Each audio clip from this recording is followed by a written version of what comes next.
पूर्णिमा तिथि का हिंदू धर्म में विशेष महत्व होता है। इसे धनदायक और संतानदायक व्रत माना गया है। जो लोग पूरी विधि विधान से पूर्णिमा का व्रत करते हैं और पूर्णिमा के दिन चंद्रमा को अर्घ देते हैं, उन पर भगवान विष्णु और माता लक्ष्मी की विशेष कृपा प्राप्त होती है। नमस्ते दोस्तों, आप सबको कार्तिक पूर्णिमा की ढेर सारी शुभकामनाएं। तो चलिए दोस्तों, आज इस वीडियो में हम कार्तिक पूर्णिमा की पवित्र कथा सुनेंगे। कथा को आप लोग पूरा जरूर सुनिएगा, तभी पुण्य फल की प्राप्ति होती है। द्वापर युग में यशोदा माँ ने श्री कृष्ण से कहा, हे कृष्ण, तुम सारे संसार के उत्पन्न करता, पालनहारी, संहार करता हो। आज मुझे कोई ऐसा व्रत बताओ जिसको करने से मृत्यु लोक में भी स्त्रियों को विधवा होने का भय न रहे तथा यह व्रत सभी मनुष्यों की मनोकामनाएं पूर्ण करने वाला हो। श्री कृष्ण कहने लगे, हे माता, आपने अति सुंदर प्रश्न किया है। मैं आपको एक ऐसे व्रत के बारे में विस्तार से बताता हूँ जिसको करने मात्र से इस व्रत को सौभाग्य की प्राप्ति के लिए स्त्रियों को 32 पूर्णमासी का व्रत करना चाहिए। इस व्रत को करने से स्त्रियों को सौभाग्य की प्राप्ति होती है। यह व्रत अत्यंत सौभाग्य देने वाला और भगवान शिव के प्रति भक्ति को बढ़ाने वाला है।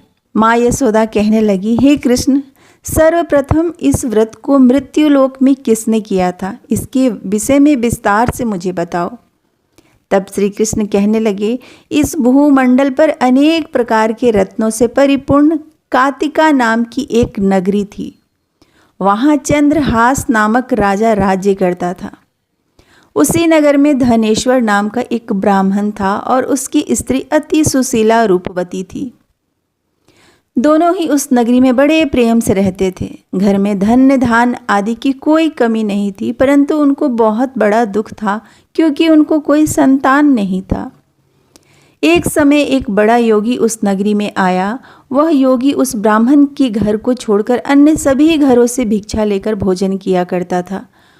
वह रूपवती से कभी भिक्षा नहीं लेता था। एक दिन वह योगी रूपवती से भिक्षा न लेकर किसी अन्य घर से भिक्षा लेकर गंगा किनारे जाकर भिक्षण को प्रेम पूर्वक ग्रहण करने लगा कि धनेश्वर ने योगी का यह सब कार्य देख लिया। अपनी भिक्षा के अनादर से दुखी होकर धनेश्वर योगी से बोला, हे महात्मन, आप सब घरों से भिक्षा लेते हैं परंतु आप मेरे घर की भिक्षा कभी नहीं लेते हैं। इसका क्या कारण है, मुझे बताइए। योगी ने कहा, निसंतान घर की भीख पतितों के अन्न के तुल्य होती है और जो पतितों का अन्न खाता है वह भी पतित हो जाता है।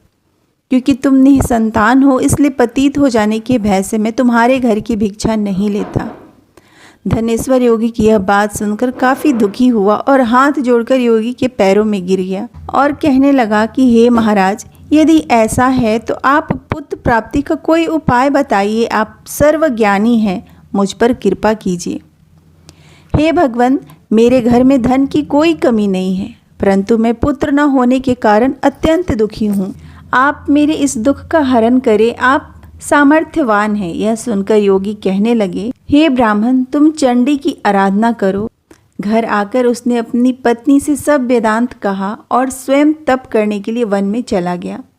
वन में जाकर उसने चंडी की उपासना की और उपास्य किए चंडी ने 16वें दिन उसको स्वप्न में दर्शन दिया और कहा कि हे धनेश्वर, जा तेरे घर पुत्र होगा, परंतु वह 16 वर्ष की आयु में ही उसकी मृत्यु हो जाएगी।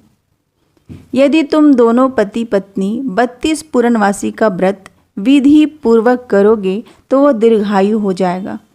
जितनी तुम्हारी सामर्थ्य हो, आटे के दिए बनाकर शिवजी भगवान का पूजन करना, परंतु पूर्णमासी के व्रत 32 होने चाहिए।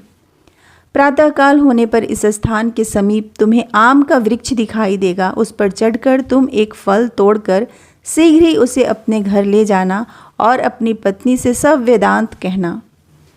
ऋतु स्नान के पश्चात स्वच्छ होकर श्री शंकर भगवान का ध्यान करके उस फल को खा लेगी। शंकर भगवान की कृपा से उसको गर्भ हो जाएगा। जब वो प्रातःकाल उठा तो उसने एक स्थान के पास ही आम का वृक्ष देखा जिस पर एक अत्यंत सुंदर आम का फल लगा हुआ था। उस ब्राह्मण ने उस आम के वृक्ष पर चढ़कर फल को तोड़ने का प्रयत्न किया, परंतु वृक्ष पर कई बार प्रयत्न करने के बाद भी वह चढ़ नहीं पाया। तब उस ब्राह्मण को बहुत चिंता हुई। तब विघ्न विनाशक श्री गणेश भगवान की वंदना करने लगा। हे दयानिधि, अपने भक्तों के विघ्नों का नाश करने, उनके मंगल कार्य को करने वाले, दुष्टों का नाश करने वाले, रिद्धि सिद्धि प्रदान करने वाले, आप मुझ पर कृपा करें। इतना बल दे कि मैं अपने मनोरथ को पूरा कर सकूं। इस प्रकार गणेश जी की प्रार्थना करने पर उनकी कृपा से धनेश्वर वृक्ष पर चढ़ गया और उसने सुंदर आम के फल को तोड़ लिया। और धनेश्वर ने सोचा, जो वरदान से फल मिला था शायद ये वही फल है, और तो कोई फल दिखाई नहीं दे रहा है। उसे धनेश्वर ब्राह्मण ने जल्दी से घर जाकर अपनी पत्नी को वो फल दे दिया और उसकी पत्नी ने अपने पति के कहे अनुसार उस फल को खा लिया और वो गर्भवती हो गई। देवी जी की असीम कृपा से एक अत्यंत सुंदर पुत्र पैदा हुआ, जिसका नाम उन्होंने देवी दास रखा। माता पिता के हर्ष और शोक के साथ वह बालक शुक्ल पक्ष के चंद्रमा के भांति वह बालक अपने पिता के घर में बड़ा होने लगा। भवानी की कृपा से वह बालक बहुत ही सुंदर, सुशील, विद्या पढ़ने में बहुत ही निपुण हो गया। दुर्गा जी की आज्ञा अनुसार उसने मिटाने 32 पूर्णवासी का व्रत रखना आरंभ किया, जिससे उसका पुत्र बड़ी आयु वाला हो जाए। 16वां वर्ष लगते ही देवीदास की माता पिता को बड़ी चिंता हो गई कि कहीं उनके पुत्र की इस वर्ष मृत्यु ना हो जाए। इसलिए उन्होंने अपने मन में विचार किया कि यदि यह दुर्घटना उनके सामने हो गया तो वो कैसे सहन कर पाएंगे। इसलिए उन्होंने देवीदास के माँ को बुलाया और कहा, हमारी एक बहुत बड़ी इच्छा है कि देवीदास 1 वर्ष तक काशी में जाकर विद्या अध्ययन करे और उसको अकेला ही भी नहीं छोड़ना चाहिए। इसलिए साथ में तुम चले जाओ और 1 वर्ष के पश्चात इसको वापस ले आना। सब प्रबंध करके उसके माता पिता ने काशी जाने के लिए देवीदास को एक घोड़े पर बैठाकर उसके मामा के साथ भेज दिया। परंतु यह बात उसके मामा या किसी और से नहीं बताई। धनेश्वर तथा उसकी पत्नी ने अपने पुत्र की मंगल कामना तथा दीर्घ आयु के लिए भगवती दुर्गा की आराधना और पूर्णमासियों का व्रत करना आरंभ कर दिया। व्रत को उन्होंने पूरा किया। कुछ समय पश्चात एक दिन वह मामा और भांजा मार्ग में रात बिताने के लिए किसी गांव में ठहरे हुए थे। उस दिन उस गांव में ब्राह्मण की अत्यंत सुंदर, सुशीला और गुणवती कन्या का विवाह होने वाला था। जिस धर्मशाला के अंदर वर और उसकी बारात ठहरी हुई थी, उसी धर्मशाला में देवीदास और उसके मामा भी ठहरे हुए थे। संयोगवश कन्या को तेल आदि चढ़ाकर मंडप आदि का कार्य किया गया तो लगन के समय वर को धनुवार्त हो गया। इसलिए वर के पिता ने अपने कुटुंबियों से विमर्श करके निश्चय किया कि यह देवीदास मेरे पुत्र जैसा ही सुंदर है, मैं इसके साथ ही लगन करवा दूं और बाद में विवाह के अन्य कार्य में लड़के के साथ ही हो जाएगा।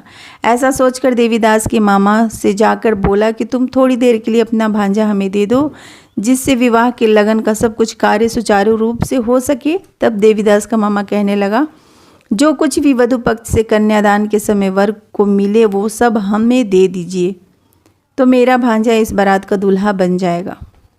यह बात वर के पिता ने स्वीकार कर लेने पर उसने अपना भांजा वर बनने के लिए भेज दिया और उसके साथ सब विवाह कार्य विधि पूर्वक संपन्न हो गया। पत्नी के साथ वह भोजन करने लगा तो अपने मन में सोचने लगा कि न जाने यह किसकी स्त्री होगी। वो एकांत में यही सोच सोचकर काफ़ी परेशान होने लगा। उसकी आंखों में आंसू भी आ गए। तब लड़की ने पूछा, क्या बात है, आप इतने उदासीन व दुखी क्यों हैं? तब उसने सब बातें उस लड़की को बताई। फिर लड़की ने कहा कि अग्नि के साक्षी मैंने आपके साथ 7 फेरे लिए हैं, इसलिए मैं आपकी ही पत्नी हूँ। देवीदास ने कहा, ऐसा मत करिए क्योंकि मेरी आयु बहुत कम है।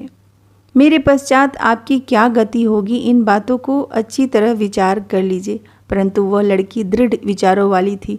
वह बोली, जो आपकी गति होगी वही मेरी भी गति होगी। हे स्वामी, आप उठिए और भोजन कीजिए, आप निश्चय ही भूखे होंगे।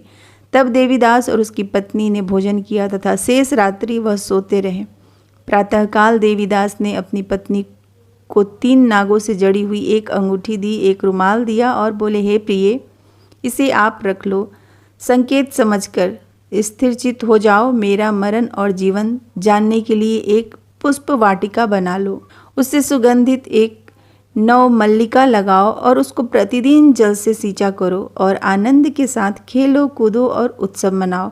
जिस समय और जिस दिन मेरा प्रांत होगा, यह फूल सूख जाएगा और जब यह फिर से हरे हो जाएंगे तो समझ लेना कि मैं जीवित हूँ। यह बात निश्चय करके समझ लेना, इसमें कोई संशय नहीं है। इतना कहकर देवीदास वहाँ से चला गया। प्रातःकाल होते ही वहाँ पर गाजे बाजे बजने लगे और जिस समय विवाह कार्य समाप्त करने के लिए वर तथा सब बाराती मंडप में आए तो कन्या ने वर को भली प्रकार से देखकर अपने पिता से कह दिया कि यह मेरे पति नहीं है।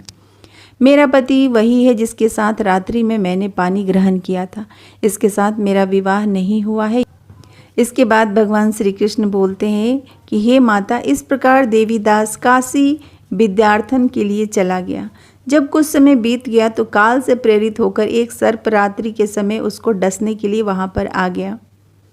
उस विषधर के प्रभाव से उसके शयन का स्थान चारों ओर से विष की ज्वाला से विषैला हो गया, परंतु व्रत के प्रभाव से उसको काट नहीं पाया, क्योंकि पहले ही उसकी माता ने 32 पूर्णमासी का व्रत रखा था।